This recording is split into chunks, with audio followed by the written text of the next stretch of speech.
Por mais que eu seja advogado, a minha função foi sempre trabalhar e focar na visão do empresário. Eu tenho empresa também, tenho algumas especializações no INSPER lá em São Paulo.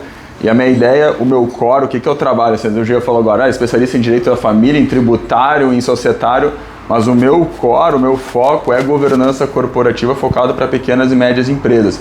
E governança, em algumas outras palavras que a gente pode trazer, é o seguinte: eu vou antever possíveis conflitos, tanto de um cunho societário, com meu sócio, com a minha família, como também perante o fisco, perante o ambiente institucional que eu estou, né, que é o Brasil hoje. E quando a gente fala de ambiente institucional Brasil, de um ponto de vista tributário, a gente fala de uma esquizofrenia, a gente fala de um manicômio tributário que vem norma toda hora. Por que motivo? Porque o governo, e não é mérito desse governo, é desde o descobrimento do Brasil, a gente gasta mais do que a gente arrecada. E no momento que a gente gasta mais do que a gente arrecada, a gente precisa sempre ter uma carga tributária que vai subindo, que vai arrecadando cada vez mais.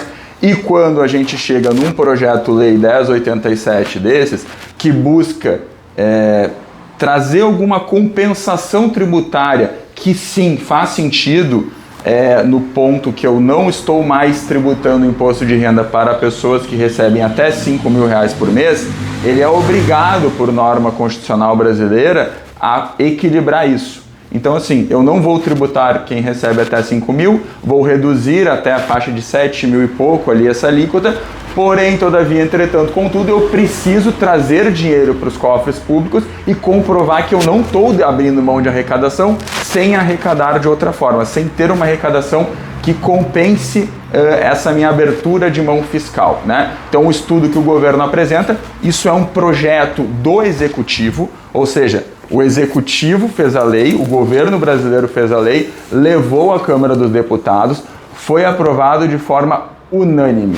Unânime. Por quê? Porque ano que vem é ano eleitoral e ninguém quer ser aquela pessoa que votou contra a isenção do imposto de renda de R$5.000, porque é o que vai aparecer na Folha de São Paulo, no Globo.com. Então, assim, é política. Não adianta a gente ficar, porque isso, meu deputado, meu senador, o cara não ia botar o dele na reta nesse sentido de tributação, principalmente quando tu vai comparar 28 milhões de pessoas beneficiadas versus em torno de 150 mil pessoas prejudicadas, tá? Então, é um projeto de lei que sai do governo federal, passou pelas duas casas sem modificação e agora volta para a sanção presidencial. Vamos lá, pessoal. Tu é o presidente, ano que vem tem ano eleitoral, tu vai anunciar isso quando? É melhor dia 23 de dezembro, 24 de dezembro, a família reunida. Pode ser que venha antes? Pode. Pode ser que por vamos lá, por baixo dos panos ali no Congresso, tem muita questão que a política a gente não enxerga, não vê, mas que muito provavelmente isso chegue assim, bem para o final do ano. E o que isso impacta? Porque hoje ainda é um projeto-lei, hoje ainda não tem efeito. Então não preciso fazer nada, né? Tá tranquilo, ainda não foi convertido em lei. Porém, se for convertido isso, for sancionado pelo presidente no dia 31 de dezembro, no dia 1º de janeiro está valendo.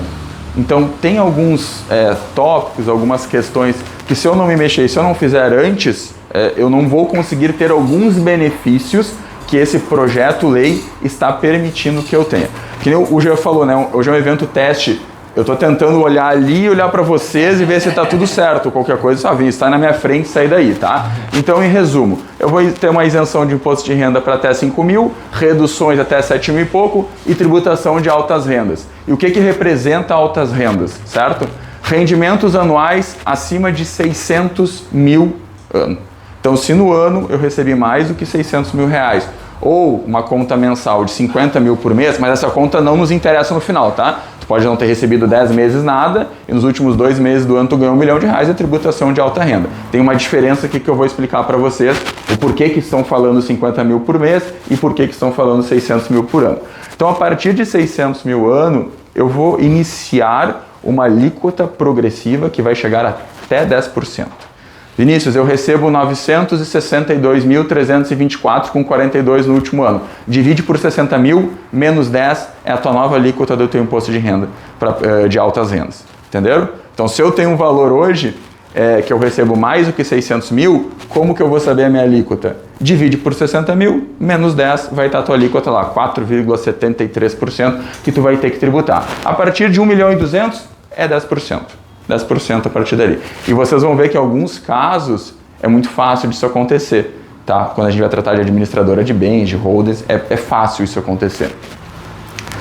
Aplicação da alíquota e os rendimentos vai ser inclusive os tributados de forma exclusiva e definitiva ou isentos ou sujeitos a alíquota zero. Então, a distribuição de lucros no Brasil, ela é isenta e ela continua sendo isenta até determinado valor. A partir de determinado valor, a gente vai ter essa tributação focado na alta renda. O trâmite legislativo, o Jean já falou, eu já repeti agora, então a gente aguarda hoje a sanção presidencial, né? Então é uma lei que vem sendo sancionada em 2025, começa a valer em janeiro de 26, então é basicamente um resumo do que a gente já falou com vocês até agora.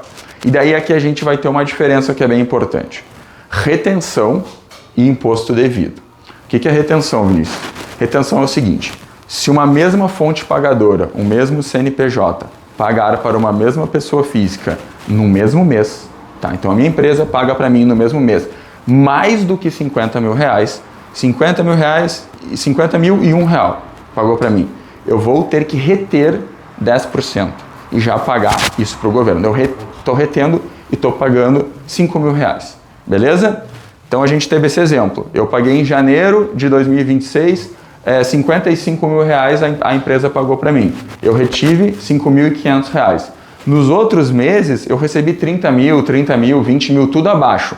Chegou o final do ano, encerrei o exercício, eu devo pagar a tributação de altas rendas se eu não atingir 600 mil? Não devo pagar. Tá, Vinícius, e aquele valor que eu paguei lá em janeiro de 5.500? Aí tu pede a restituição do imposto de renda, que ele vai ter mais um ano para te restituir. Então, mesmo que tu não deva o tributo, mesmo que tu não esteja dentro dessa tributação de alta renda de 600 mil para cima, se tu não te programar, inclusive para receber a tua distribuição de lucro, tu pode ter que reter esse valor e só vai ver esse valor, de repente, daqui 2 anos, tá? Isso é um primeiro ponto que tem retenção, que não tem nada a ver com o imposto devido, tá? O imposto devido, eu encerro o exercício, finalizei o ano, e vejo quanto de rendimento a minha pessoa física recebeu naquele ano. Se eu recebi mais do que 600 mil reais, vai começar essa alíquota progressiva que vai chegar em até 10%. Então, vamos pegar um exemplo mais comum. Tem uma empresa no lucro presumido, a minha tributação lá dá 23%, 22%, eu vou receber isso.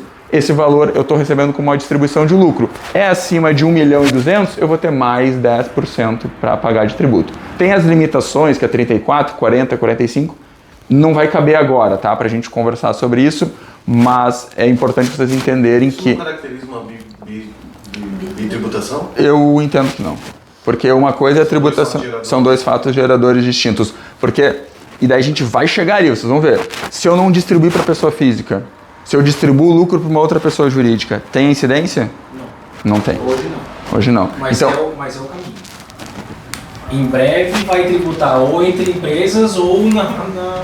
Então... Vamos sofrer agora, vamos falar... Isso, é que eu digo assim, há quantos anos que a gente escuta reforma tributária? Né? Até operacionalizar, cara, o Brasil já é uma loucura para tu lidar com o que existe hoje. Só volta no raciocínio do 1.200.000, eu não entendi.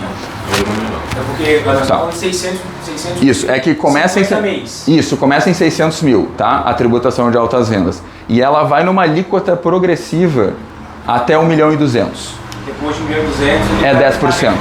Antes ele tem progressão. Isso. 2,5, 5, 7,5 e 10. Na realidade a conta assim, ó, quer ver? Alguém tá com o celular na mão aí? Pode dar número quebrado? Vai, bota 943 mil, que é o que tu recebeu. Digamos que no final desse exercício tu recebeu 943 mil.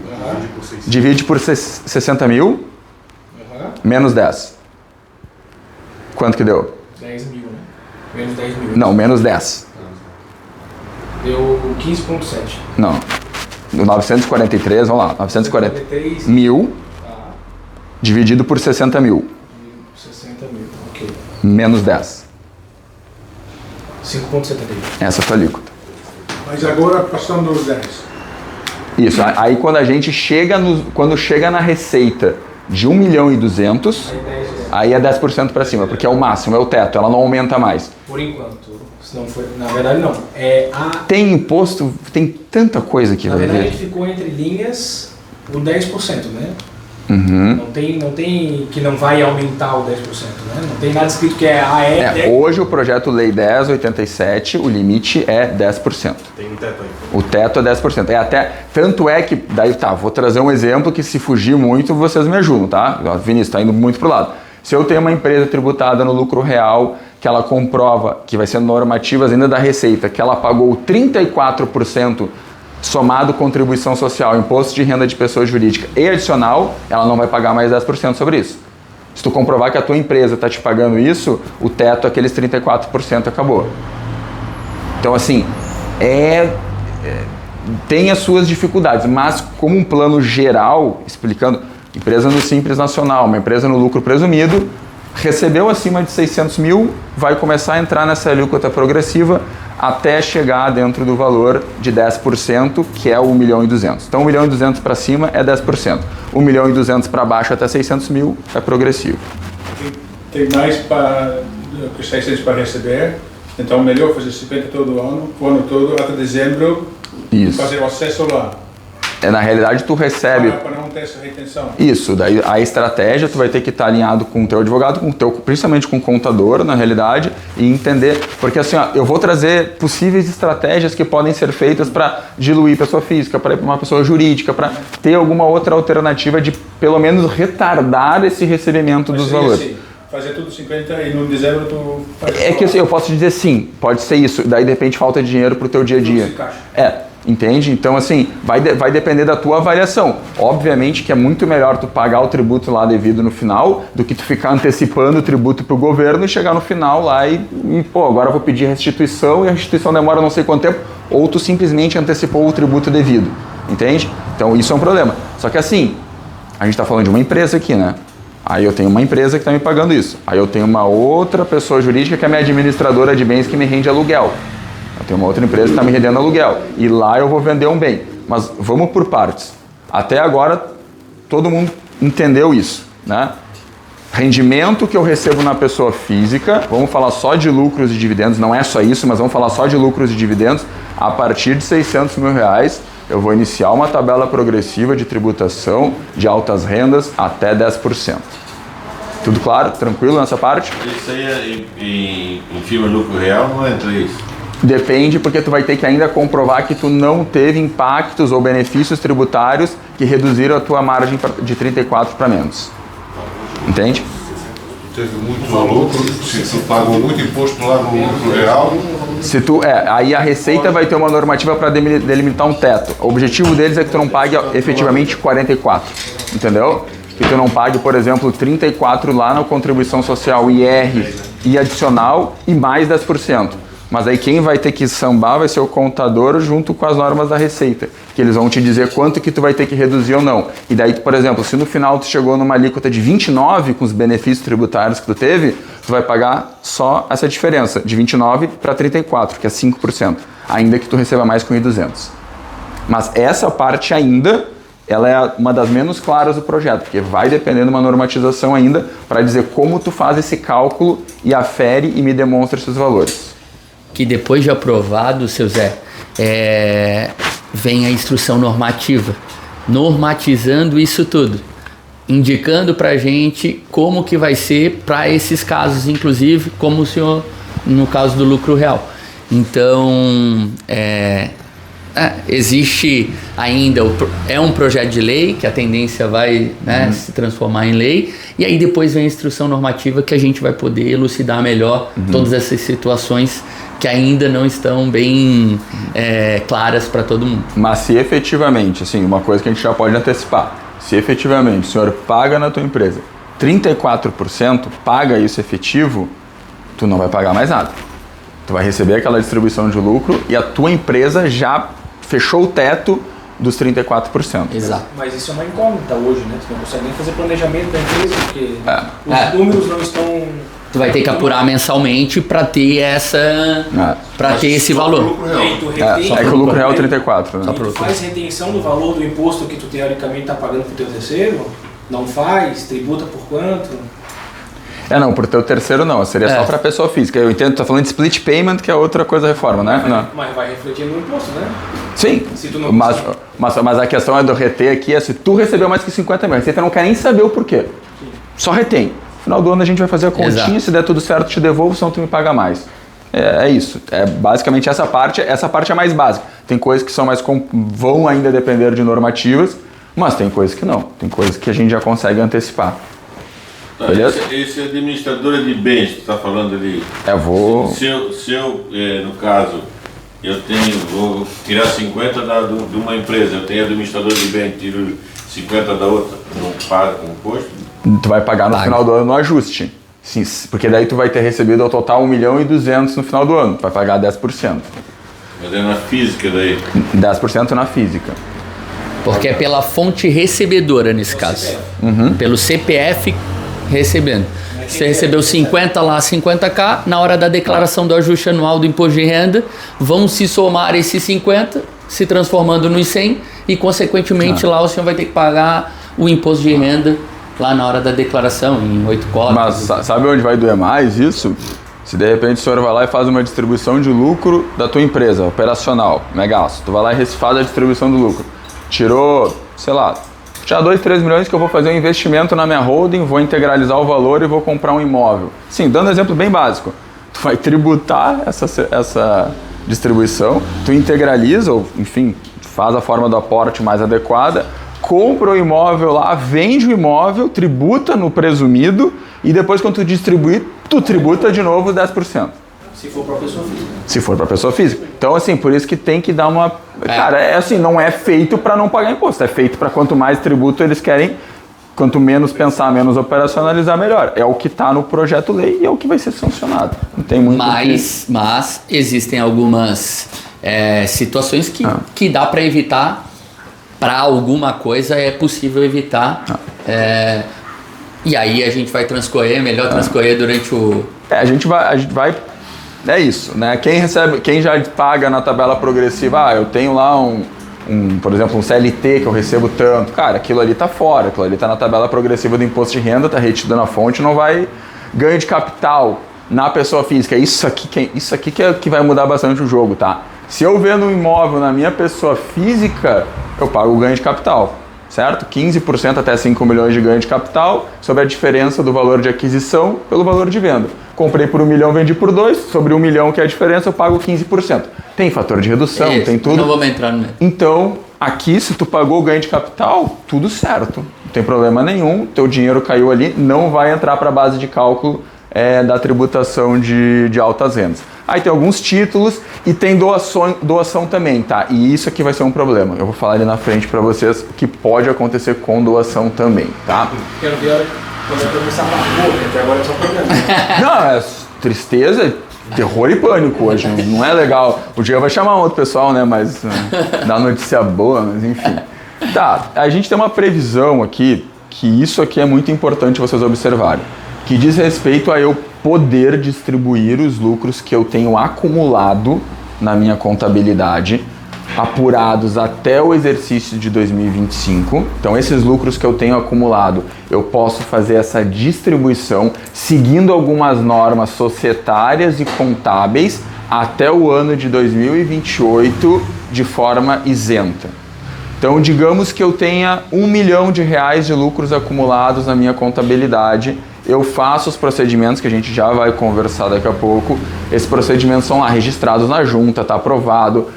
É uma ata que tem que estar em conformidade com o que a lei determina, porque porém, a Receita Federal vai pegar e vai querer descaracterizar. Então, esse R$1 milhão que eu tenho de lucro acumulado, eu posso garantir uma isenção de até 100 mil, né? Vocês concordam comigo? 10%, que de repente, somando com as minhas outras receitas, eu posso ter uma isenção tributária, não pagar até 100 mil reais de tributo.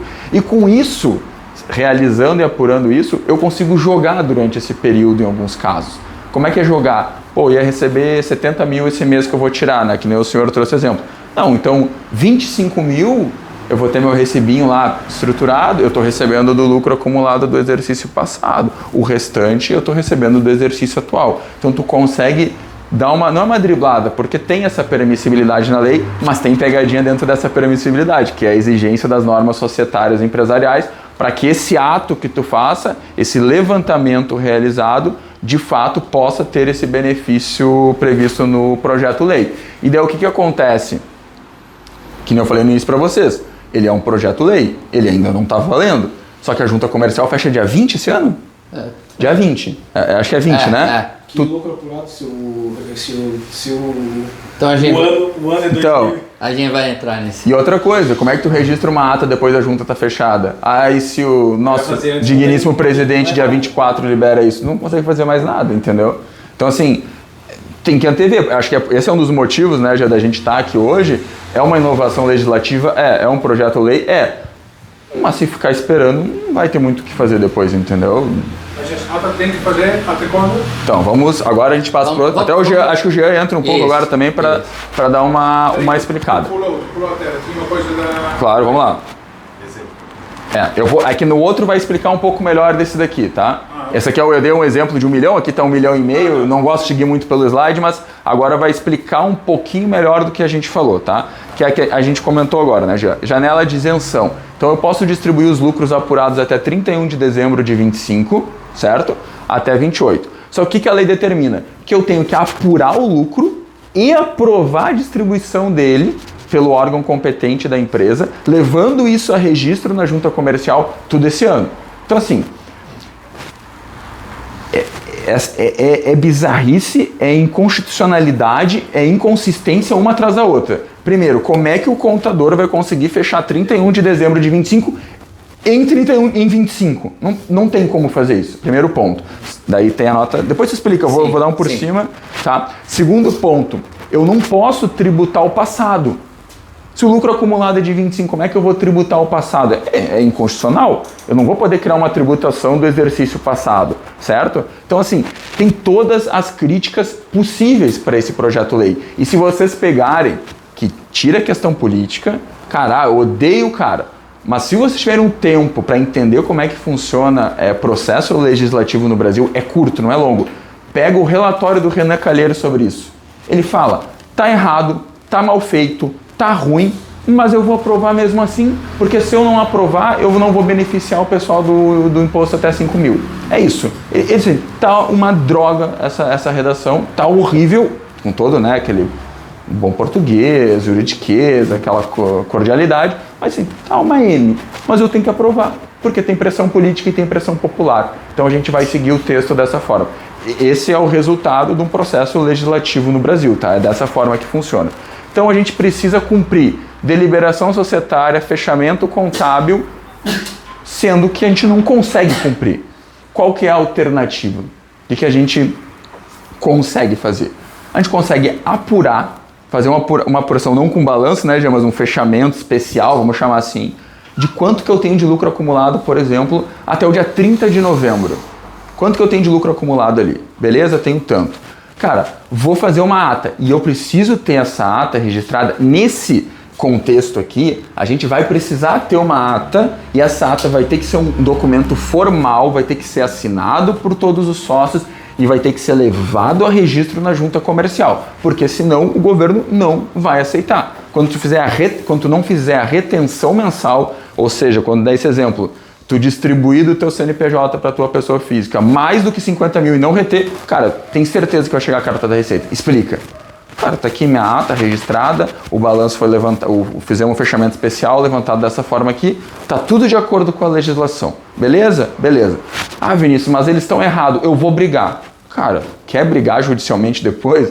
Quer gastar essa energia, esse tempo com isso? Vai lá, mete bronca. Eu acho que ganha. Só que assim, é desgaste, não é certeza que tu vai ter esse benefício na justiça. A gente sabe que quando chega no STF lá, chega 15% das ações que fazem recurso especial e dos 15% das ações que chegam, 90% o contribuinte perde. Então, para os caras inventar uma normativa com uma interpretação teológica, com não sei o que, para não te dar o benefício aqui, é 2 palitos. Tá? Então, o que dá para fazer hoje? Hoje, vamos assim, a primeira contenção possível.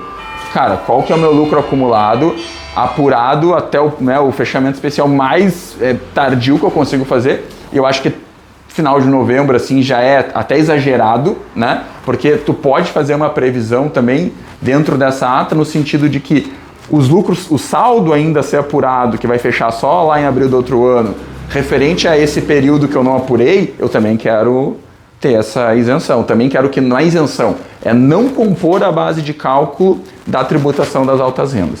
Então é importante que isso seja feito, que isso seja realizado junto com o levantamento do contador, porque tem que ter, a data ela tem que ser a mesma, a assinatura eletrônica tem que ser concomitante e levar isso a registro na junta comercial. E no outro exercício, quando for distribuir esse lucro, um recibo discriminando. Cara, eu sei que a maioria não faz recibo quando vai distribuir lucro e tudo, mas um recibinho. Caixinha de cima, valor de tanto, referente aos lucros acumulados, aprovados na ata de tal. Embaixo, caixinha, lucros acumulados do exercício atual, lucros distribuídos do exercício atual. E ali tu discrimina os valores, distribui. Se a receita chegar, tu vai ter... fica feliz que ela chegou. Tá aqui, ó. Tá aqui todas as identificações, os documentos e... Mas lá em abril tu vai ter que fazer uma nova ata fazendo a acumulação final, porque pode ser negativa, né? Por exemplo, eu posso ter de novembro, dezembro pode dar prejuízo, e aí? Não, mas daí tu não precisa... Daí assim, porque nessa ata tu já vai estar prevendo essa distribuição futura. E tu vai justificar ali que, olha, eu não sei. E já tem hoje uma norma contábil do CRC, inclusive, pedindo que o Lula traga o veto, né, na sanção presidencial relacionado a essa questão de ter que apurar o lucro nesse período. Então a gente deixa ali uma garantia, olha, eu vou apurar o lucro.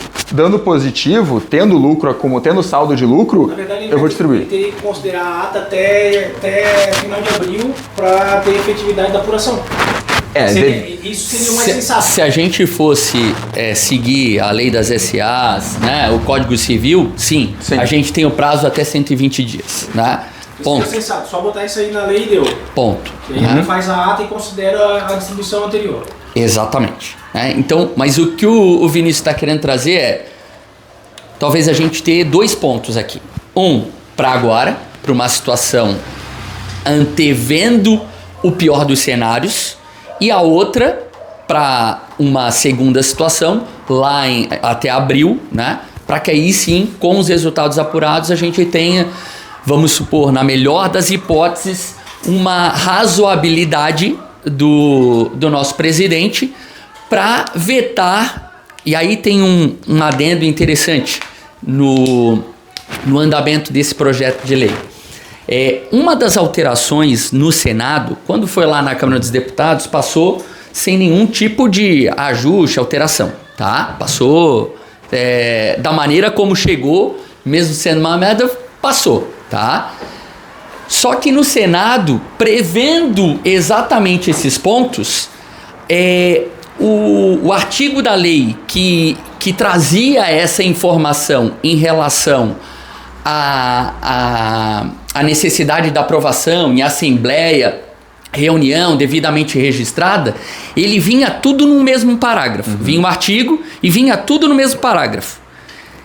E quando vem no mesmo parágrafo, o presidente, ele não pode dizer assim, olha só, altera esse parágrafo aqui da lei, essa parte. Não, ele só tem a prerrogativa de alterar o parágrafo inteiro, ou o artigo inteiro, ou o inciso. E aí, provavelmente lá nos bastidores, né, que ocorre lá em Brasília, antevendo isso, o que eles fizeram? Eles tiraram isso tudo de um parágrafo e separaram em 3 incisos. E aí, qual é o ponto que o pessoal tem articulado a respeito disso? De que ele vai vetar determinado inciso. Incisos esses que trazem o absurdo de ser aprovado em ata até 31/12/2025. Então existe... O apurado, né, Jean? Apurado. O apurado, né? Apurado. Então existe essa possibilidade que se transformou em mais real possível, baseado em tirarem um parágrafo único para colocar em 3 incisos, para que aí ele possa vetar exatamente aquele inciso onde pede essa questão da aprovação até 31/12, etc e tal. Mas a gente não pode ficar esperando isso daí em relação a esses caras lá. Então qual é a ideia? Trazer as pessoas aqui, aquelas que efetivamente vão ser ou podem ser afetadas através desse projeto de lei, para que a gente se antevenha e faça 2 movimentos, provavelmente. Um agora e um, se houver uma razoabilidade, aí lá em 2026 até 30/4, aí sim, com a devida apuração contábil e tudo mais. E aí um dos pontos aqui, né, e que graças a Deus vocês estão na Barbie agora para fazer também o merchan, porque o fechamento contábil ele tem que ser conformidade da lei 6.404 e com as normas brasileiras de contabilidade. Coisas que a gente enxerga aí em várias contabilidades que não tem esse fechamento do balanço, muito menos esse cuidado lá em relação ao balanço patrimonial, ao SPED contábil, em relação a isso. Agora, o que normalmente a gente não faz? Digo a gente, empresários como um todo. Ter uma ata de assembleia com todos os sócios, a deliberação disso, seguindo exatamente a risca da lei. E é por isso que para essa situação específica, eu disse, Vinícius, né, que é o cara que eu entendo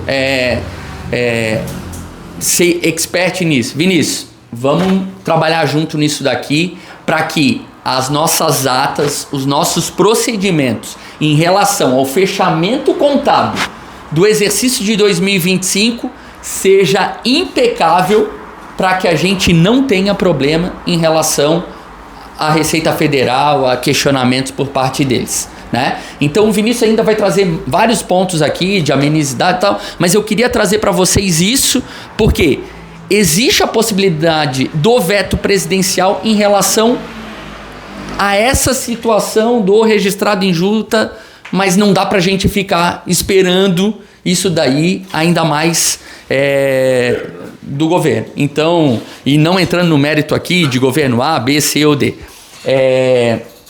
até porque tá gravando, mas segue aí. Não pode aproveitar os 600 mil e diminuir? Tudo pode. Tudo pode, mas... Só que ele que fez. Pode aumentar. Mas... O projeto é do governo. Quem redigiu foi o governo, entendeu? Em termos de valores, eu não nada. imagino que haja qualquer alteração, tá, Charles? Se for, é mais... Hoje, claro. Como aí também, depois... Como também não se imagina que possa tributar entre empresas. Hoje. PJ para PJ. Isso. E aí a gente vai conversar aqui ainda sobre algumas coisas. Lógico. Com certeza. Tu vai sobrevivendo, né? Tu vai se ajustando ao momento. Isso, exatamente. E assim, só para deixar bem claro, o contraponto do, digamos, do nosso presidente, ele chegar, não, eu vou me adequar à norma contábil, eu vou fazer isso para não gerar problema. Da outra mão, ele tá abrindo uma arrecadação porque vai ter uma galera que não vai fazer nada. Entendeu? E depois que vai chegar uma notificação, vai chegar algo nesse sentido, enfim. É Vinícius, né? Isso, Vinícius, mas deixa eu fazer uma pergunta. Tá? Claro. A gente está aqui, de um lado, tentando fazer o ajuste para ter o menor impacto possível. Certo? Exato. Mas tem muita gente inteligente aí, em Faria Lima, em qualquer lugar, que o cara já está fazendo dívida estruturada. Sim. Certo? Dívida estruturada para sacar isso como distribuição de lucro agora. Porque ele tem lucro apurado. Beleza? Ok. Estou dando só um exemplo, tá? Tá. E a gente aqui é inteligente, mas o governo é muito mais esperto do que a gente para arrecadar.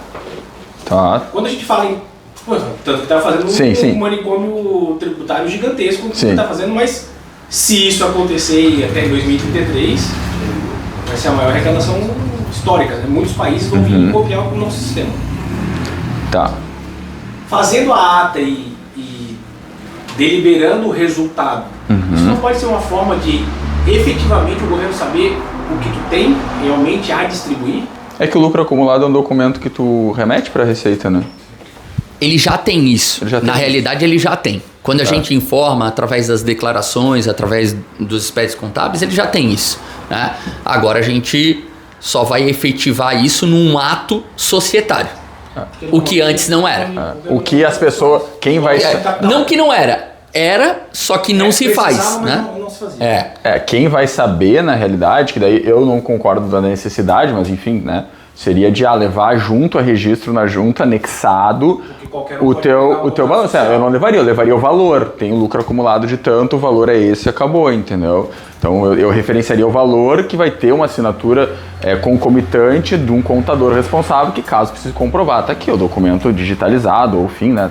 Tá com a devida comprovação da data da apuração. Valor não balanço. Isso, valor e não balanço. Aí sim, é esse tipo de pessoa que conseguiria ter acesso a quanto que tu tem de lucros acumulados na empresa. Porque assim, pouco importa, empresas que tem lucro gigantesco e distribui todo mês e tem pouco lucro acumulado. Tem empresa que, sei lá, não tem um lucro tão alto, mas que não distribui e tem um lucro acumulado maior, entendeu? Então, eu acho que não mostra muito do teu negócio, não impacta muito nesse sentido, tá? E tem as administradoras de bens, né? Que são características totalmente diferentes, né? Uma administradora de bens, de repente ela tem lá o aluguel dela de 15 mil que vai recebendo líquido e vai distribuindo lucro. Daqui a pouco chegou e vendeu um imóvel de 10 milhões, né? Que tem lá. Opa, ele vai realizar determinada distribuição. Então é totalmente atípico do que ele vinha fazendo até então. Seu William, pode ir. Nessa situação onde tem um lucro antigo, e a empresa não tem caixa para pagar ainda em 25, ele pode emprestar da pessoa física? Tu fala de aprovar para distribuir futuramente. Em vez de fazer esse ato todo, a pessoa física empresta para a empresa para pagar os lucros anteriores ainda nesse ano. Tá, beleza, mas... E daí não vai ser tributado a distribuição do sim, mas não... Tá, eu entendi. Mas não seria muito mais caro, num ponto de vista financeiro, tu tirar um dinheiro e uma liquidez, de repente, da tua pessoa física para emprestar o dinheiro e o dinheiro vir como distribuição de lucro para ti, e ao mesmo tempo que tu recebe uma distribuição de lucro, a empresa tem uma dívida, um passivo contigo. Assim... eu não vejo por que para fins disso daqui, se tu pode garantir com uma ata e distribuir quando tu tiver caixa ali na frente, não vejo por que tu fazer isso. E no segundo momento,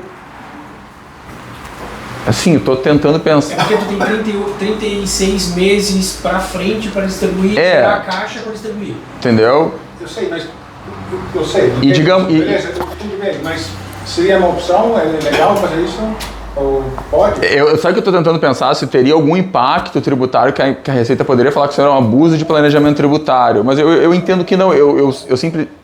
Eu acho que o racional, para mim, né, tô dizendo, de repente faz total sentido, mas o racional desse ato de, digamos, eu tirar 1 milhão da minha pessoa física e eu empresto para a pessoa jurídica, daí eu gero um passivo. E daí ela vai ficar em aberto um empréstimo para ti, para tu receber no futuro como pagamento de empréstimo. Pode ser que isso...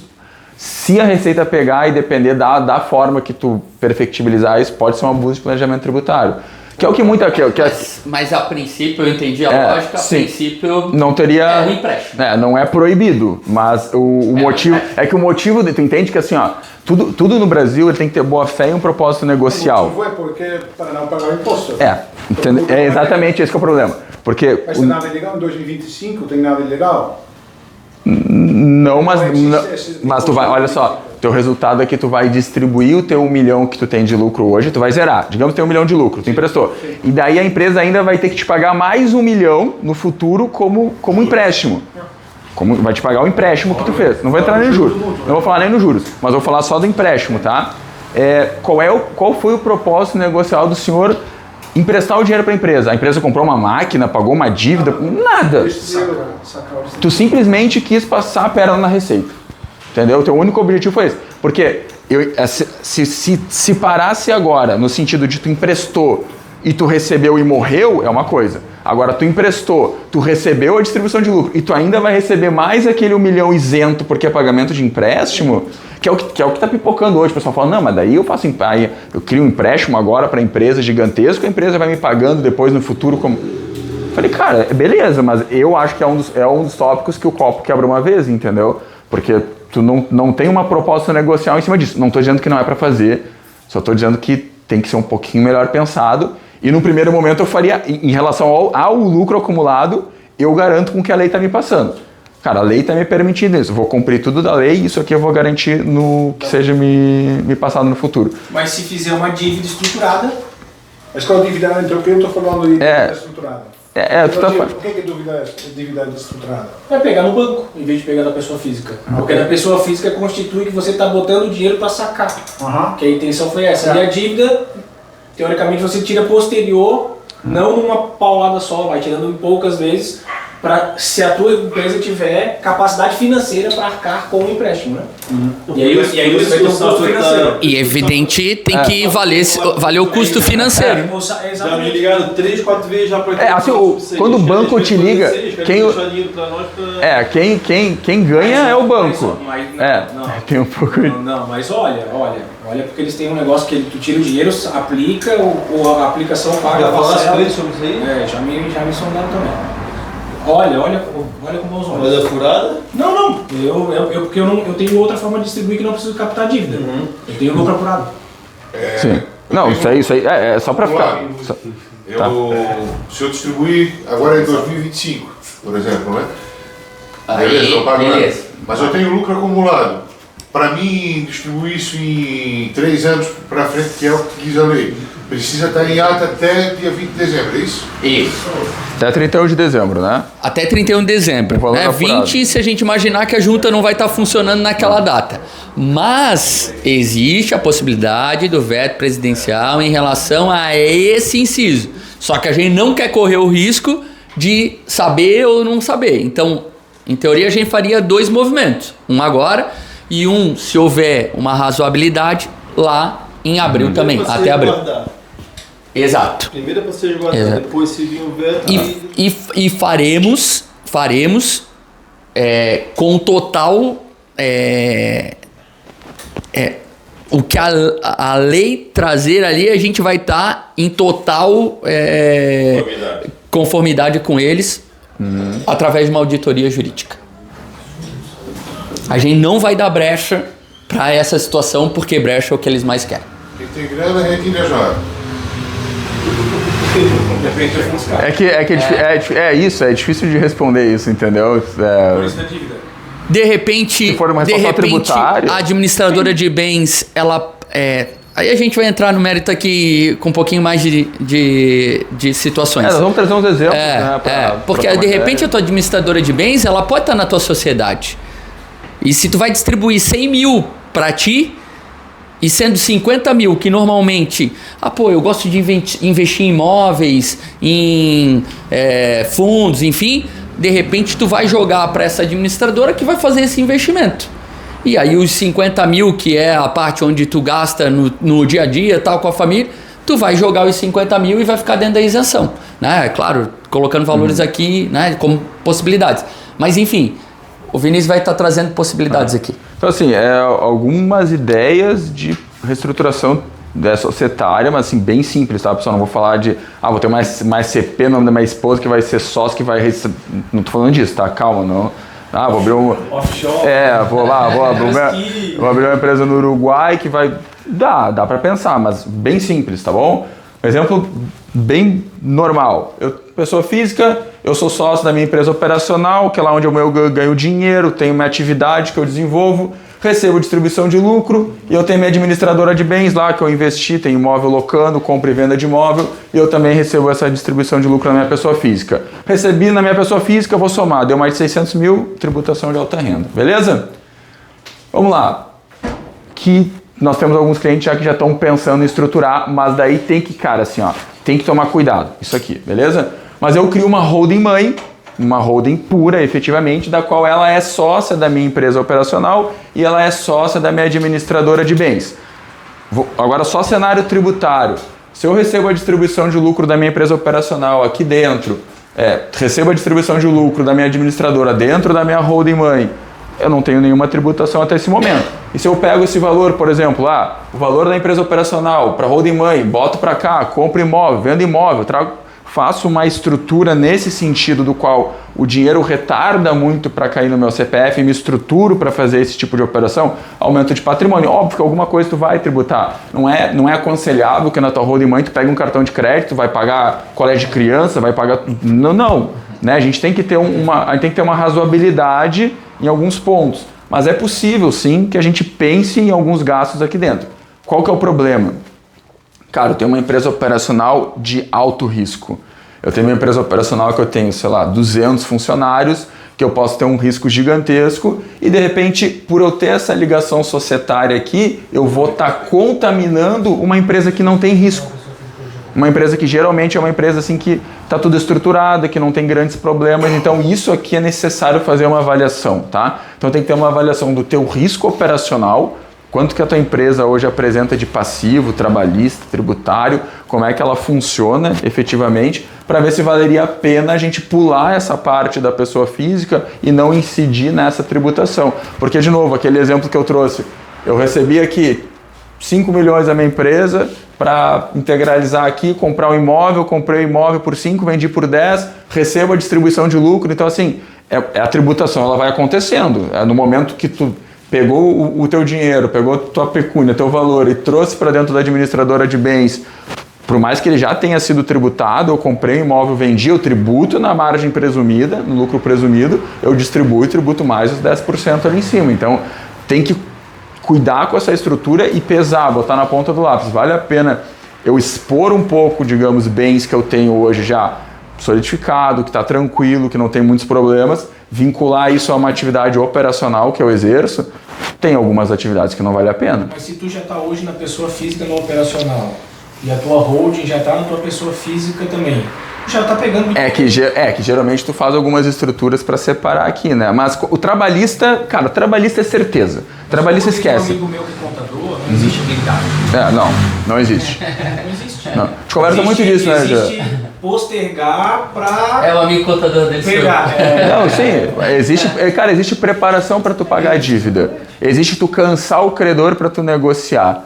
Entendeu? Se tu quer ter Tu falou aqui, risco, 200 funcionários, eu tenho. Transportador, alto risco, eu tenho. Mas está na minha pessoa física, aqui está na minha pessoa física, vai pegar de qualquer jeito. Vai pegar de qualquer jeito. Tem estruturação. Vai fazer uma desconsideração da personalidade jurídica e depois uma desconsideração inversa da personalidade jurídica. Daqui para cá, ou seja, vai considerar... Exatamente. Mas é que tem pessoas que, por exemplo, assim, na administradora de bens está só a esposa. Porque são casados em regime de comunhão parcial de bens, tudo foi adquirido no casamento. Sendo tudo adquirido no casamento, inclusive, se tu nem compra e vende cota entre marido e mulher, tu altera regime. Não, que eu vou entrar também. Mas é que, mas... Ou seja, também tem risco. Tudo tem risco. Muito grande. Tudo tem risco. O negócio mesmo, o cara passar muito de 2, 3 milimundos e sair por aí. Tudo tem risco. Aí é que, tanto que é o próximo exemplo. Às vezes tu vai ter dentro dessas empresas, tu vai aumentar o número de sócios. Cara, eu vou botar meu filho como sócio, faço uma doação legítima, não preciso fazer simular uma compra e venda, algo, não, vou dar 1%. Mas, cara, é risco, tem que estruturar. Mas aí para tu distribuir tudo sobre 1%, tu não consegue distribuir os 600 mil. Não vai conseguir. Vai ser proporcional. E para fazer doação? Aí vai depender da idade. Vai pegar o filho menor, tu não vai fazer uma distribuição desproporcional. Aí tu tem, meu piá já tem 20 anos. Aí beleza, cara, trabalha nisso daqui, tu pode fazer uma distribuição desproporcional, que não seja... Mas não é recomendado. Agora estão começando a pegar cada vez mais a distribuição... Cara, quando ela não tem proposta negocial. Quando tem proposta negocial. De repente tu cria mecanismos para tal, do qual ele exerce a parte comercial. Pô, aí tu estrutura lá que ele... Comercialmente ele gerou... Atingimento de meta, postagem na rede social, fazer não sei... Cara, tem um propósito negocial, entendeu? Que assim... Tu não vai distribuir para ele... Tu criar a narrativa, né? Olha só, tu não vai distribuir 60 mil reais para ele por isso. Mas de repente tu vai... Dos 10 mil, 5 mil, 6 mil que tu tira dali, tu já não tá tributando 10%. O outro, eu sei que é pouco, mas tu vai... Cara, tu vai vendo... E assim, métodos de tu conseguir reduzir esse impacto por CPF. Beleza? Aí a gente entra... Tá, donatários, permitindo... Tá. Aí a gente entra numa questão aqui que é também complicada. Hoje, o que está isento, o que não vai compor base de cálculo para esses rendimentos, está escrito nessa lei. Então está lá definido o que não vai compor base de cálculo para a tributação de alta renda. Beleza? Tudo definido ali na lei. Aí tem um inciso que diz o seguinte: doação de antecipação de legítima herança. O que está faltando aí? Doação de disponível. Então isso abre uma margem. Eu interpreto também dessa forma que eu vou poder tributar a disponível quando eu estou fazendo uma doação. Então, a doação de disponível em vida, ou seja, estou doando parte disponível do meu patrimônio, eu vou tributar também esses 10%. Então, é algo a mais que a gente... Até 8 de TCMD, mais 10? Hoje Santa Catarina é 7 e mais 10, a depender da alíquota progressiva. Bom. Ponto de interrogação. Nunca será feito, então. Deixa meu nome que se exploda depois. Cara, é mais ou menos por esse lado. Tá bom. E outras reestruturações que estão sendo pensadas. Isso na minha eu cheio já estão. Então dá para distribuir 600 para cada um. E outras reestruturações que estão sendo pensadas, talvez caso no teu caso, em vez de você ter teus filhos ou todas as pessoas sócias, pessoa física daquela empresa, cada um vai ter a sua PJ. E daí lá dentro, a depender, pode ter outros sócios, daí tem que ter um regramento de uma boa governança, entendeu? Para evitar que de repente aquela holding que é sócia da tua empresa, digamos que seja do teu filho, que ela tenha uma alteração lá no quadro societário, que daqui a pouco uma outra pessoa é tua sócia agora, e não mais o teu filho. Então é importante. Em comunicabilidade, em vulnerabilidade. Daí vai depender da estratégia que tu vai adotar. Tu pode fazer por doação, tu pode fazer por compra e venda, tu pode criar uma SCP lá dentro. Você está falando no caso da holding ser sócia Isso. Porque daí a empresa, quando ela distribui esse lucro vai ser isento para todo mundo. E daí lá dentro, por exemplo, se teu filho, um dos teus filhos tem interesse em investir na compra de imóveis, ele pode relocar esse dinheiro para a administradora de bens e ir lá comprar o imóvel. E daí ele foge dessa tributação desses 10%. Só tributa na pessoa física. Cai na pessoa física. Então, se a tua empresa mãe operacional recebeu 10 milhões, 600 mil, foi para a tua holding. A holding vai e aporta em imobiliário ou outros negócios, 9 milhões e 400. E 600 mil ele distribui para o senhor, ou seja, mais 600 mil para o filho, se tiver no contrato societário. Não tributa. Zero tributo. Por enquanto. Mas o holding, qual entidade que é? Uma limitada também? Pode ser uma limitada, pode ser uma SA. Não indifere. E a atividade do holding é administração de imóveis próprios. Participações. Tu pode, assim, eu estou falando de administradora de bens, né? Mas a holding certa, pura, ela tem a participação em instituições não financeiras, né? Todas as instituições que não são financeiras, a holding pode ser sócio. Isso é uma atividade e ele recebe só distribuição de lucro. Só distribuição de lucro. Isso. Ou distribuindo para outros CDFs. Exatamente. Ou vários CDFs. Depende de quem é sócio dela. Aí vai depender de quem é sócio. Se tiver 10 sócios dentro da participações, que recebe todo o dinheiro. Mas isso também tem que ser feito agora em 2025, né? Não. Porque pelo que eu escutei falar da holding, o ITCMD vai ser sobre o valor, não vai mais ser sobre o valor contábil, sim sobre o valor real. Então, pessoal, isso é bom, isso eu já esclareci agora, tá? Porque, assim, é muita lei, é muita normativa, mas tem umas coisas que cansam um pouco. Cara, o ITCMD para Santa Catarina não vai mudar. Nós temos o pior texto desde o decreto do governador Moisés lá em 2021. O nosso decreto é ativo e passivo reavaliado a valor de mercado. Eles pegaram o texto de Santa Catarina e botaram na reforma tributária nessa parte, entendeu? A gente fazia inventário, cara, em Manaus, nono tabelionato de notas do cartório Abreu. Lá em Manaus a gente fazia, por quê? Tinha permissão até 2023 levar para lá. Lá é 2% sobre o valor do PL, do patrimônio líquido. São Paulo também. Pagava, acho que é 4 São Paulo, mas lá, acho que é 4. Mas eu nunca fiz São Paulo, mas quase certeza que é 4. E o fisco lá discute judicialmente, diz que não é PL, perde muitas vezes, mas discute. Santa Catarina é valor mercado, né? Valor de mercado, ativo e Mas como? Que valor de mercado? Ativo e passivo reavaliado a valor de mercado. Como? Agora, como? Calma. Valuation, que tipo Não, de métrica? o que vai piorar, um ponto que piora para cá, fundo de comércio. O Estado de Santa Catarina vai começar a regrar o que é fundo de comércio. Então a tua empresa tem 50 anos. Quanto que vale o nome da tua empresa? Então o Estado de Santa Catarina vai criar uma forma de fazer um valuation do fundo de comércio. Que daí vai ser discussão judicial. Não vai dar certo. E Gustavo, existem outros mecanismos dos quais os estados estão se prevalecendo, que é a comunicação, que em teoria sempre teve, mas na prática não havia, de município, estado e Receita Federal. Né? Então agora existe essa prerrogativa e os mecanismos para tal. Consequentemente, vai ficar mais fácil a fiscalização. Mas, cara, que é muito subjetivo. O valuation da minha... Claro que é subjetivo. Claro que é subjetivo. Mas hoje como é que funciona? Hoje tu vai pegar o teu estoque, tu vai pegar tuas... Serviço. Beleza, teu serviço. Então, qual que é o valor de mercado dos ativos e passivos? Tu vai pegar ativo e passivo e tu vai reavaliar o valor de mercado. quanto que vale o teu MacBook, quanto que vale não sei o que, quanto que vale a tela, é isso? Quanto é que vale os caminhões, quanto é que vale... Beleza, aí vai entrar fundo de comércio. Aí quanto que vale o fundo de comércio? Aí Santa Catarina vai criar uma métrica e vai botar ali em cima. O problema hoje é... Não, existe, mas é subjetivo. É subjetivo. Né? Se tu embasar com um perito, com uma pessoa que tenha chancela, qualquer coisa vale, então. Cara, que eles vão meter um dane-se em cima disso, vão discutir judicialmente, entendeu? Por que o Estado, por que o município, por que eles discutem judicialmente? Porque não tem uma perda, eles não perdem, não vai ser demitido, não vai ter um... ganha, né? Teoricamente ele tá com zero. Então a Receita Federal hoje, eles ganham bônus por notificação e por recolhimento tributário. Não só se folgar, cara. Quando ele acaba o dinheiro, ele aumenta o imposto, tudo se vira, para trabalhar e pagar. É isso. Basicamente eu tava conversando com o Jean, e aí esse é um desafio, porque tu vai estruturar um planejamento sucessório, como que tu vai fazer a precificação do teu negócio?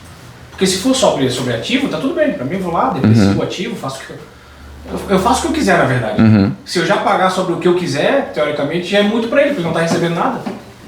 Ele vai questionar? Vai questionar. É que assim, vamos lá, o fisco também é limitado, né? Por exemplo, eu tenho ativo, mas eu tenho dívida também. Sim, tu vai, por exemplo, eu tenho digamos que teu ativo... Se zero. É patrimônio líquido. Se o PL for negativo? Capital social. 300 mil reais. É isso aí. Tá bom. É isso aí, não tem... Hoje a resposta que eu tenho pra te dar é, só que daí, por exemplo, tu vai fazer uma doação com usufruto, que tu perde a numa propriedade das cotas, entendeu? Que depois, quando o teu filho tiver maior, a doação com usufruto, a gente tem uma ideia, né? A doação com usufruto tem um monte de restrição, cara. A numa propriedade passando para um terceiro, ela tem um monte de restrição. Tá, mas assim, só pra não também, daqui a pouco não fugir muito, depois eu posso voltar, depois a gente conversa, só pra finalizar aqui, um exemplo relacionado àquilo que a gente conversou no início, ganho de capital, venda de imóvel, administradora de bens, tá? Eu estou excluindo um monte de coisa, botei até um asterisco aqui, não botei TBI, outros textos da reforma, para também não complicar demais, tá? Mas vamos lá, um ganho de capital até 5 milhões a 15%, tem os fatores de redução. Na holding, com adicional de imposto de renda, eu pago 6,73, tá? Tô aqui jogando aqui por cima os valores, beleza? Vamos lá, eu pago menos tributo na venda de um imóvel hoje, na pessoa jurídica ou na pessoa física? Assim, por cima. Jurídica? Vamos lá, é para eu pagar menos a jurídica, né? É para eu pagar menos a jurídica. Só vamos pegar o impacto desse texto, da PLP 1087. Se eu tenho um imóvel que eu comprei por 500 mil e vendo por 2 milhões, tá? Eu não estou nem botando o fator de redução aqui, pessoal. Não tem fator de redução, que vai diminuir ainda e vai ser mais impactante a conta. Eu vendi na pessoa física 15% sobre a diferença, sobre 1,5 milhão, 225 mil reais de ganho de capital. Não deduzi fator de... não tive nada. 225 mil. Comprei hoje, vendi amanhã, paguei 225 mil reais. Beleza? Na holding, não estou considerando o ITBI da integralização. Não está na conta. Integralizei e vendi na holding, tributei na pessoa jurídica 6,73% dos 2 milhões. Porque daí não é da diferença, é do total. Beleza? Paguei 134.600. Só que eu quero esse dinheiro para mim, para pessoa física.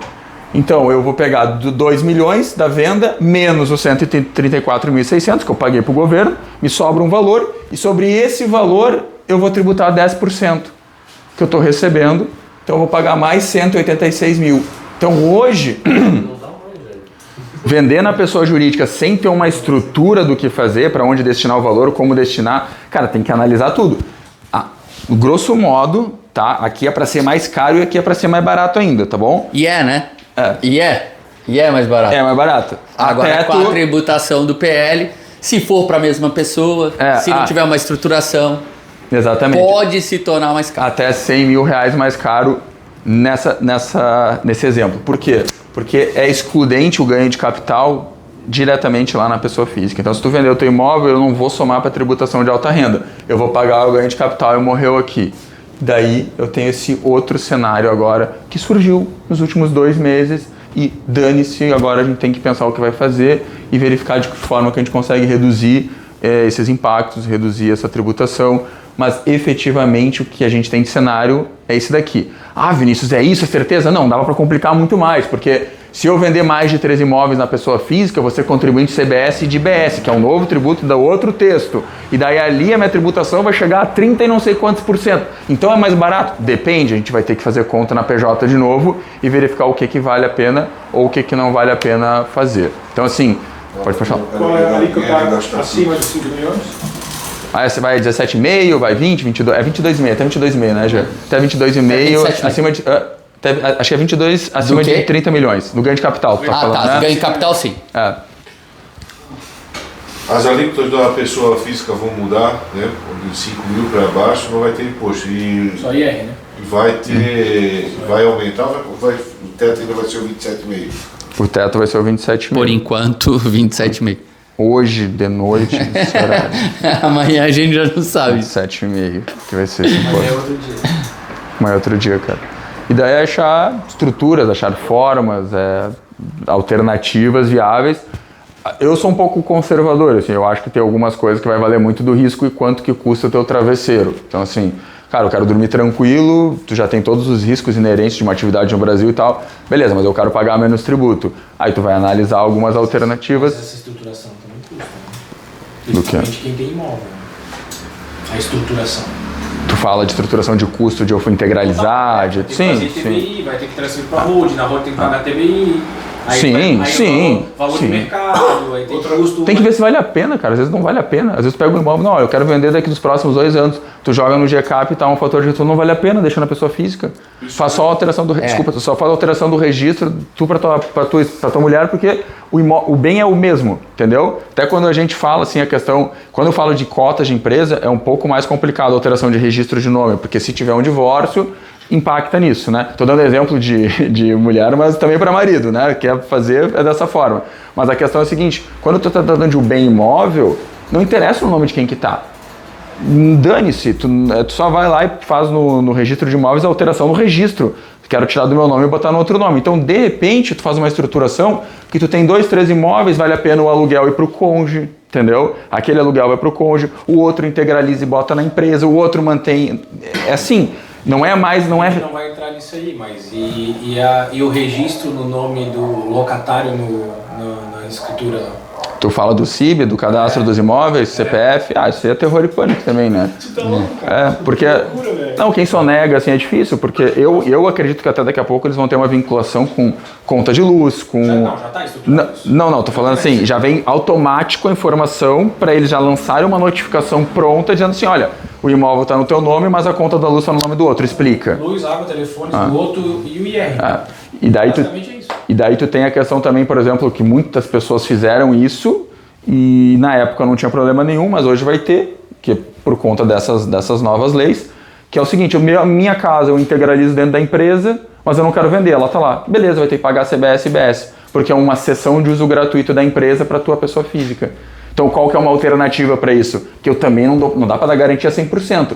Tu integraliza a nua propriedade da tua casa, do teu apartamento na pessoa jurídica e tu reserva para si o usufruto.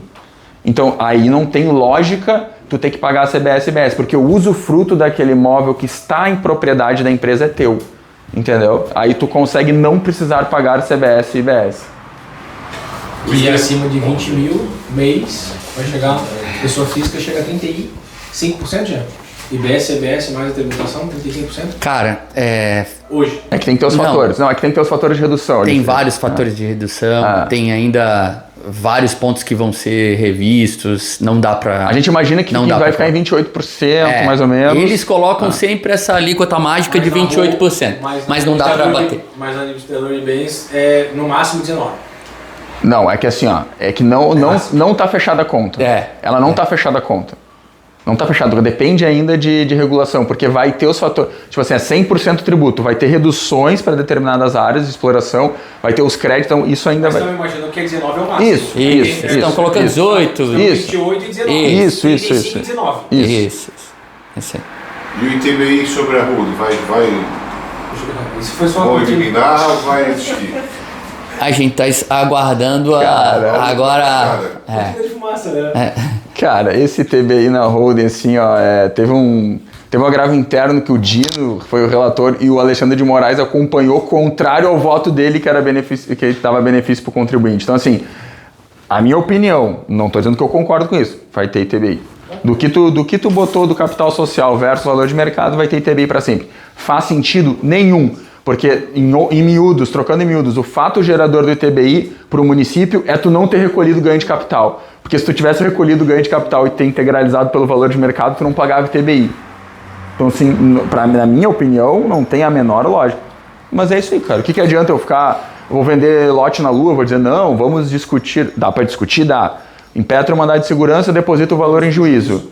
Beleza, não tem risco de sucumbência, vai gastar lá as custas iniciais, entendeu? Faz seu planejamento sucessório, faz o registro no imóvel, muda tudo, faz tudo certo. Perdeu, tá pago o tributo, entendeu? Agora... Só que isso pro que tu quer botar dentro da roda e deixar também, né? Se for negociar, aí já é outro... Exatamente. Então, isso a gente sempre avalia, é um negócio que a gente... Final, exato. Que hoje pode ser para rendimento, mas amanhã pode ser que vire para comprar. Exato. Sempre é necessária essa avaliação. Mas o que o Vinícius está querendo dizer, no final das contas, é que ninguém sabe nada. Agora não é aquela coisa assim, vamos fazer isso e ponto final. Não, a gente tem que avaliar muitas variáveis para as várias situações. Então, é fazer um planejamento e pensar a respeito dele para essas variáveis. Em cima do atual cenário que pode mudar no Claro. Aí também ninguém é evidente, né? E a gente entende a agonia, assim, vocês estão inteirados, mas talvez não estejam tanto dentro do texto legislativo de, cara, mas me dá uma resposta simples. Esse aqui é melhor do que aquele, que saco, entendeu?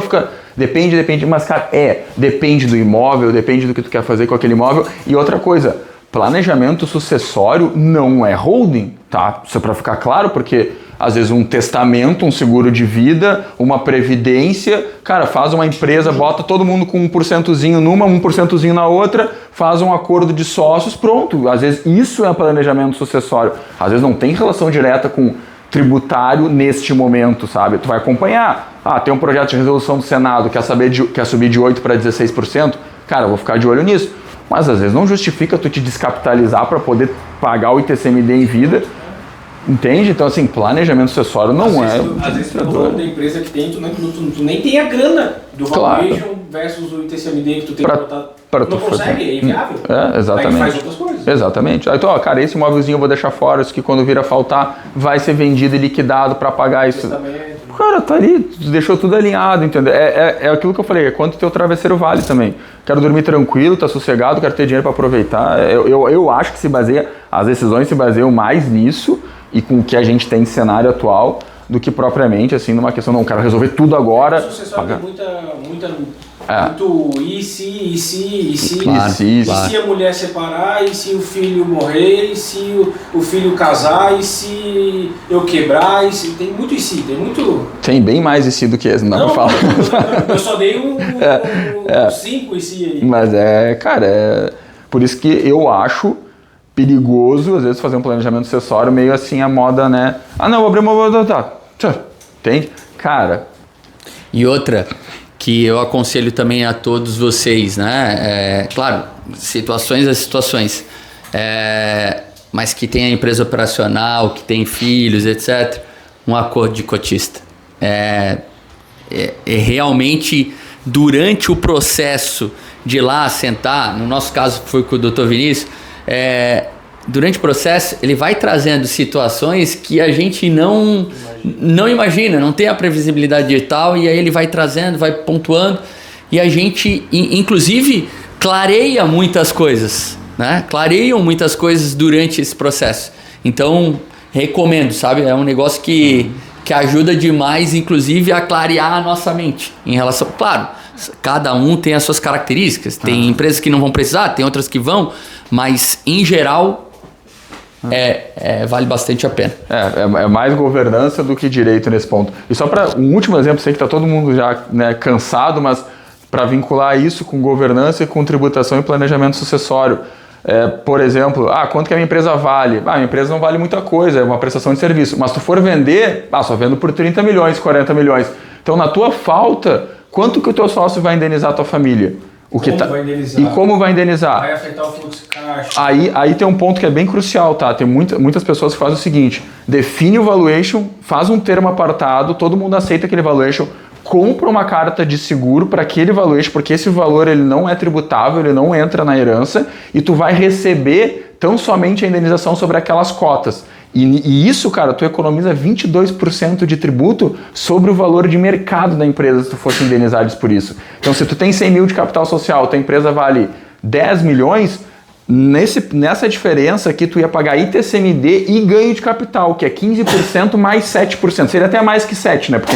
Que 15 porque a gente sobe de 5 milhões. E tu deixa de pagar isso só com uma governança corporativa que, aqui tá acordado que nós vamos receber esse seguro como uma indenização vinculada às cotas, e a gente ainda é indenizado efetivamente no mundo jurídico normal daquelas cotas pelo valor que ela vale no patrimônio líquido ou no capital social, entendeu? E tu resolve. Isso é um ponto dentro do acordo. Fechei parênteses, pessoal, para não estender muito mais, tá? Mas... Não, isso aí a gente conversa. Agora vocês entenderam por que eu chamei ele, né? Mas é isso, eu sei que às vezes é um monte de... Às vezes parece uma cortina de fumaça e um monte de nada, mas é que é complexo. Cara, hoje em dia tu fazer o copia e cola, não sei, pode ser que funcione, né? Vai que funciona. Mas o risco o que tu tá mareando ali, com quem tu tá brigando é complicado. Então tem que tá aí bem armado. E a minha opinião sincera é, cara, contador tem que andar de mão dadas aí nos próximos anos, porque... De novo, o que eu falei já algumas vezes, terror e pânico, tá? Vai ser complicado, pior cara. Que o contador sabe mais da minha vida do que a minha vida. Aí bota o Jean então, bota o Jean lá na empresa, já distribui o lucro pro Jean. Aí já tá tudo resolvido. Beleza, pessoal? Se ficou alguma dúvida aí, o Jean passa meu contato pra vocês perguntam aí se eu conseguir